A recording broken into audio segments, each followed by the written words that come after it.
Hello my dear friends, you're in the Military Summary channel, and today we will discuss the situation in Ukraine on the 25th of October of 2023. Today we have a lot of very interesting updates, so let's start. And first we're going to start with the western part of Ukraine. The Russian sources are saying that during the previous night there was a very heavy missile strike and a very heavy explosion. According to information we have, the Russians tried to find and to target and to destroy another Ukrainian ammo depot. But during the day we didn't have any updates about the attack. I'm talking about the geolocations and so on. And right before I start making this video, the Russian sources published the video of strike, of explosion. So based on that video, as you can see, there was a very heavy explosion, and basically the Russians don't have such type of weapon. I'm not talking about nuclear weapon that can cause such a damage. Obviously, the Russians managed to got and to destroy Ukraine ammo depot, and as a result of that attack, there was a secondary detonation, and probably the Ukrainians lost a very powerful and a very big ammo depot in this area. Now we're moving further to the south in Kherson direction. We got a lot of updates from this territory. The Ministry of Defense of Russian Federation reported that as a result of clashes in this area, the Ukrainians lost 110 soldiers, 3 armored vehicles and 1 artillery system. And as you can see, the level of losses are very heavy and probably the biggest level of losses since the moving of the Russian forces from the right bank of the river on the left side of Dnipro River. And the most important updates, it's very interesting and weird, are coming from the Russian bank of the river. The Ukrainians continue creation of their foothold on the Russian bank of the river, and the first foothold the Ukrainians have in the vicinity, in the side of the city by the name of Khmelnytskyi and around the city. The Russians still haven't started any real counter-offensive operation in this area, but the sources are saying that the Russians are ready and that very soon they will start pushing. For now, the Russians are trying to attack and to bomb the Ukrainians with drone strikes, FPV drone strikes, and of course with guided bombs. On this video, we can see how the Russians were bombing and attacking the Ukrainian forces somewhere along Dnipro River. This video is geolocated, and this event took place exactly in this area. As you can see, there were 2 explosions. That means that the Russians used at least 2 FAB 500. Another interesting video we got by the evening, also right before I start making this video. On this video we can see how the Russian FPV drone was flying above this territory, and at some second, this drone discovered the Ukrainian boat. As you can see, this is the Ukrainian boat, and the Ukrainians managed to land their infantry there, and as a result of FPV strike, the Ukrainian squad was destroyed. We will not continue watching this video because of losses and dead Ukrainian bodies. So anyway, according to information we have, we see that Ukrainians currently continue digging in deeper and creating the foothold in this area. So obviously they're going to continue moving more and more forces in this area, and they will continue creation of the foothold. For now, the Ukrainian forces that located in Khmelnytskyi, the main purpose of these forces is to hold the bridgehead and to win some time until the main Ukrainian forces among the islands are able to create a powerful and strong foothold for further operations. Another area we're going to discuss is the area between Pyshanovka, Podstepnaya and Pridniprovskaya. On this area we also got a lot of updates, and as you can see, according to my understanding, according to geolocations we had, I have updated the map, and as you can see, the Ukrainians managed to establish a stronghold foothold in this area. The Russians published the video how they were bombing and attacking the Ukrainian forces using FPV drones. And as you can see, this is already FPV drones bombardments. That means that Ukrainians managed to establish, control this area and to dig in deeper. And this is very important because the Ukrainians also continue sending more and more forces in this area, and they continue spreading and developing their influence and in this area. So according to geolocations we have, this is the Ukrainian control area. From the other side, the Ukrainian sources published the video how they were bombing the Russian positions right in front of Ukrainian foothold. On this area we can see how the Ukrainian artillery forces and artillery systems were bombing and shelling the Russian positions heavily. On this video we see a number of Russian strongholds, their positions, and they were under very heavy fire. So based on those 2 geolocations, we see that this is the yellow line is the main Ukrainian position and the red line is the Russian positions. and these both positions are located in front of each other. And neither the Russians nor the Ukrainians are making any attempts to attack further, because everybody understands that it's these counterattacks, this storming operation will not give any success. The Ukrainians don't have a critical mass to make any offensive operations, and the Russians just don't want to die for nothing. It is easy for them to use FPV drones and, let's say, guided bombs or artillery shells to attack completely unprotected Ukrainian forces among these three lines in the trenches. Furthermore, the Russian sources today published very interesting video from the city by the name of Khmelnytskyi. On this video we can see the strike of Iskander. It's a very powerful and significant strike right in center of the village, of this small settlement. As you can see, according to this area, the Russian strike took place right in front of Ukrainian positions on the Russian bank of the river. So this is like the Ukrainian positions, and this is the area that Russian attack. So we understand that basically the Ukrainians try to concentrate the main forces of Ukrainian troopers and Marines are concentrated in this area, was concentrated in this area. And using boats, fast boats, the Ukrainians were crossing the river, and they made all attempts to, let's say, to capture and to create a foothold. So that was the purpose of that attack. So the situation currently is not critical, but we see that the situation develops not in Russian favor.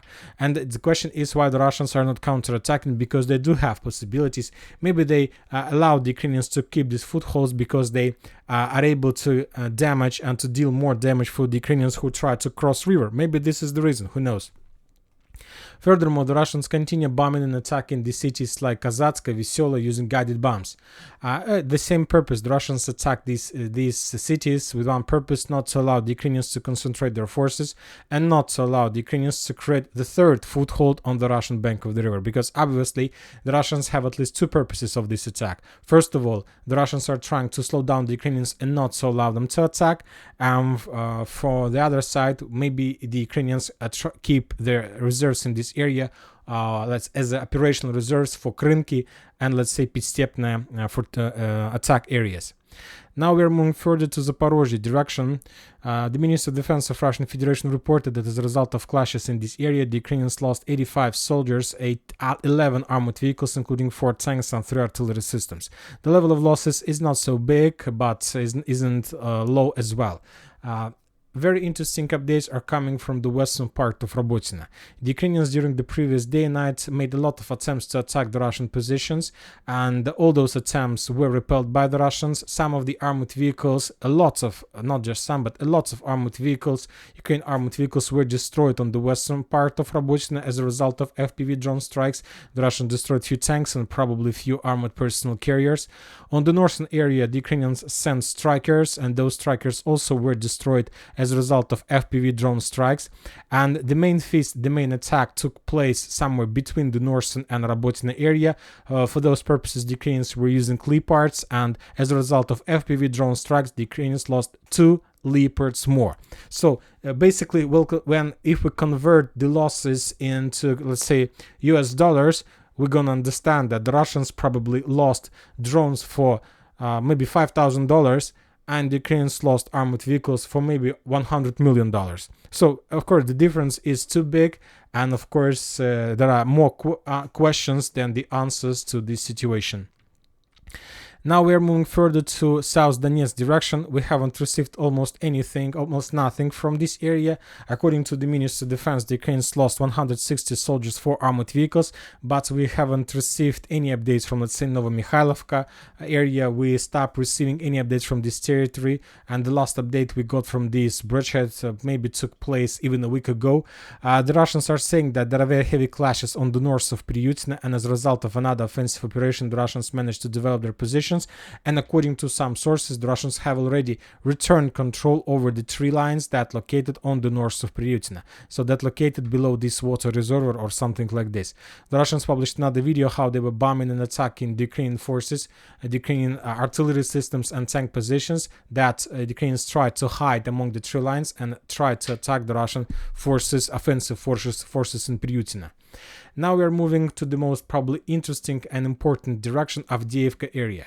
The Russian forces continue Avdiivka news operation. The Russians managed to achieve some results and success on the flanks, on the southern and the northern flank. But before we start, of course, let's one more time take a look at the video that the Ukrainians published today. If you remember, the Russians yesterday established the flag on the Terikon, and today the Ukrainians tried to shut down the flag using the FPV drone. And as a result of FPV strike, the flag fell down, but not the entire flag, but just the top part of the flag. And the Ukrainians start saying that they managed to destroy flag, that the Terikon was in the gray zone and currently is in the gray zone. But later today, the Russian sources published another photo of new flag on the Terikon. And just take a look, that's the difference between two flags. On the first video, as you can see, the Russian flag is located below the flag of 114th Motorized Brigade. On this photo, Russian flag is located above.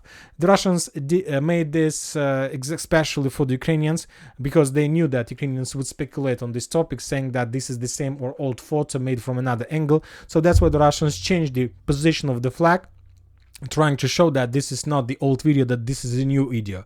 And no matter that the Ukrainians managed to break the flag, the Russians have possibilities to establish new one without any problems. So one more time, we got the second time in a row confirmation that the Russians do have control over the Terikon, and that the Russians can change the flags anytime they want and anytime they like. And this is very important.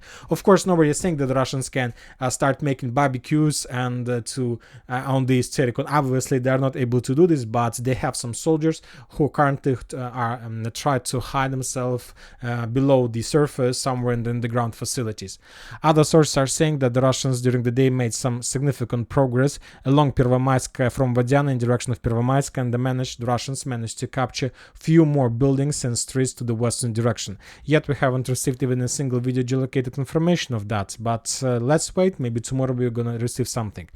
During the day, the Russians continue bombing and shelling Avdiivka itself with dozens and hundreds of missiles and aviation bombs and so on. Furthermore, some sources are saying that as a result of clashes in this area, the Russians today managed to cross the railways, and currently the Russians managed to establish a small foothold on the Ukrainian side of the railways, and currently the Russians continue to develop their offensive operation in direction of Stepova.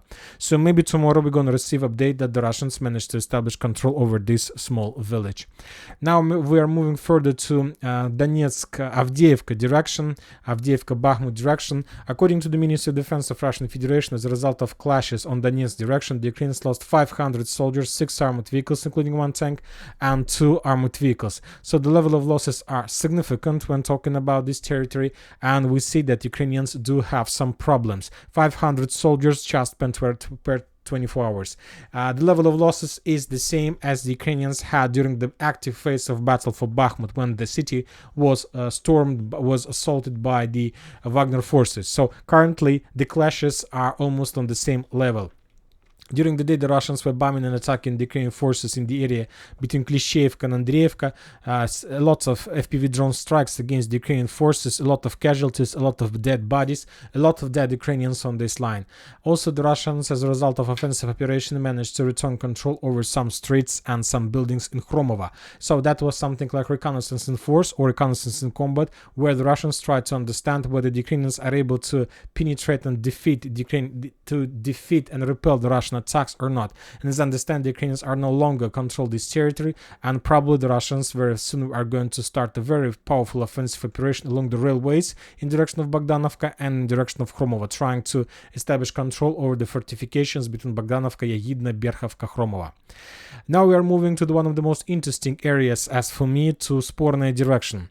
Today, let's say on the 25th of October, the Russians launched another very powerful offensive operation using a significant number of armored vehicles and tanks in direction of Spornaya. That city was attacked by the Russians, was ruined and bombed by the Russians for a very long time. And if you remember, this small village used to be under Russian control the previous year, after the end of the battle for Lysychansk agglomeration. But later, after the Ukrainians managed to concentrate, accumulate some forces to make successful mobilizations, the Ukrainians launched counteroffensives, and as a result of those counteroffensives, the Ukrainians returned Spornaya and returned Belogorovka, that located on the north. So that was a very important question for the Russians to like return these positions. And as you can see, according to that video, the Russians entered and reached this line. And from this line, the Russians, at least according to that video, the Russians were attacking these interceptions of road. So they were preparing like the road, the safe road, for further offensive operation. But of course, it's very difficult to judge and make any conclusions based just on one video from one sector of the village. But if we increase the number of updates from Sporne since the beginning of October, you're gonna understand the entire picture. According to these pictures and geolocations, we see that the Russians had at least three main sectors, three main areas that they would try to like clear before offensive operation. Let's say the eastern, northeastern edge position in the village itself, and the southern positions along the tree line, southeastern, southwestern positions. So as I understand, based on these two concentrations of fire, and of course the central one, this area the Ukrainians were using for let's say like ammo depots or reserves and communication centers and so on. So based on these concentrations of fire, I expect another wave of attack from the Russian side from the south. So they're going to continue from the northeast and from the southwest. And if the Russians continue the same way, the Russians will be able to capture this territory very, very soon. And this will open the Russians' operational square for further offensive operation in the direction of Ivanovka, and the most important, to attack the Ukrainian forces that located along the railways from the north. And basically the Russians will be able to connect the forces from Sporne with Russian forces who are currently trying to develop offensive operation along the railways from Belogorovka in direction of Avdiivka. So these two forces will connect somewhere in this area. So something big is going to happen in this area. So let's wait and we're gonna see. When talking about Kupiansk and Liman front lines, we haven't received almost anything or talking about geolocations. The Ministry of Defense of Russian Federation reported that the total losses on Liman direction, Ukraine losses, were 30 soldiers, 5 armored vehicles, and the Ukrainians lost 145 soldiers, 4 armored vehicles, and 2 artillery systems on the Kupiansk direction. But yet we haven't received even a single geolocation confirmation that can prove any progress and so on. But anyway, the level of losses is very heavy on Kupiansk direction, and we know that the Russians are trying to storm Sinkovka, Ivanovka, Kislovka, Kotlarovka, and so on.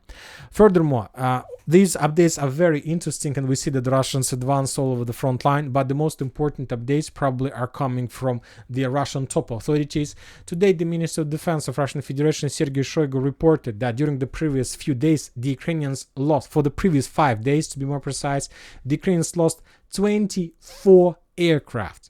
Just for 5 days, the Ukrainians lost 24 aircrafts. Imagine the number. And he also noted that the Russians managed to achieve such a significant result as a result of usage of new type of weapon. One more time. For example, today, the Russians reported that Ukrainians lost 2 MiG-29, 1 Su-25. Yesterday, the Ukrainians lost 2 MiG-29. The day before yesterday, the Ukrainians lost 3 MiG-29 and 1 Su-25. On the 21st of October, 2 MiG-29. And for example, on the 20th of October, 7 MiG-29. So basically, the entire aircraft squad was destroyed as a result of the usage of the new type of missile. We discussed this type of missile for many times. This is R-37M, the missile that the Russians can launch within 400 kilometers till target. And this is the technical characteristic that we can find in the open source. As I understand, during the special military operation, the Russians managed to improve the characteristic of this missile, and maybe currently the Russians are able to shut down the Russian aircrafts even within 600 kilometers. But 400 also is enough. So let's make a few calculations for your better understanding of the situation. We know that the Russians have redeployed a significant number of MiG-29 in the vicinity of Crimea. So let's assume that the Russians MiG-31 take a decision to attack the Ukrainian aircrafts, let's say somewhere from the northern part of Crimea, from the southern part of Zaporizhzhia area. So if we calculate 400 kilometers distance, it's like 300 kilometers, and 400 kilometers, this is 400 kilometers line. This is it. So this is around 400 kilometers line if the Russians take a decision to attack and to try to shut down the Russian aircraft somewhere from the north of Crimea. Let's assume that some Ukrainian storm Su-24 or MiG-29 take a decision to attack from Lvov in direction, let's say, of Kharkiv or Belgorod. So let's calculate the same distance, let's say, from the northern direction, and basically this is another 400 kilometers. So according to these lines, we can make like strict lines. We're gonna see that everything that located below yellow line will be destroyed as a result of Russian air usage of R-37M missile from the south, and everything that can attack, that tried to attack the Russian forces, let's say from in direction of to the east, everything that located on the right side of this yellow line will be destroyed as a result of Russian MiG-31 attack from the north. So basically, according to information, according to these simple calculations, we understand that there is just one small square that Ukrainians can use safely. This is it, nothing more. Nothing more. The Ukrainians can fly with their Su-24 and like the Ukrainians MiG-29 just in this small area. But the problem is that the Ukrainians don't have missiles that they can use against the Russian positions from this distance. There is no such missile. Storm Shadow, they can't use this. ATACMS, it's not like aircraft missiles. Furthermore, the Russians reported they managed to shut down 2 ATACMS missiles during the previous 24 hours. So basically, the Russians have established complete and full air superiority in many cases. The Ukrainians don't have air defense. The Ukrainians don't have aircrafts that can fly and counterattack the Russians. The Russians can do whatever they like, and soon I expect the videos of maybe even Russian aircrafts flying above the territory of Ukraine with guided bombs, and this is going to be the end of the special military operation, and after that we can start counting days before the entire Ukraine is going to collapse. Also, interesting updates are coming from Russia. Today, the Russian military authorities, Russian military forces made nuclear weapon exercises. The Russians published the video of military exercises where they were testing the Russian nuclear carriers and nuclear launchers. On this video, we can see how the Russians used the new missile, and as a result of that strike, the Russians tested the entire system and the exercises passed successfully. Also, the Russians published another video how they made another missile strike from the sea, from the Northern Sea. Just a second, let's take a look at this icon.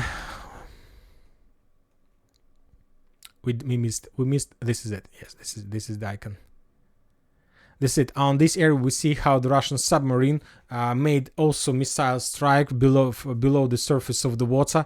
And this is another Armageddon weapon in the 21st century. So, and the most important, that the Russian training exercises has the title and has the purpose of massive nuclear counterattack against enemies, or something like this. So obviously today the Russians published the world, they published the Western countries, that the Russians are ready, and that was something like a signal.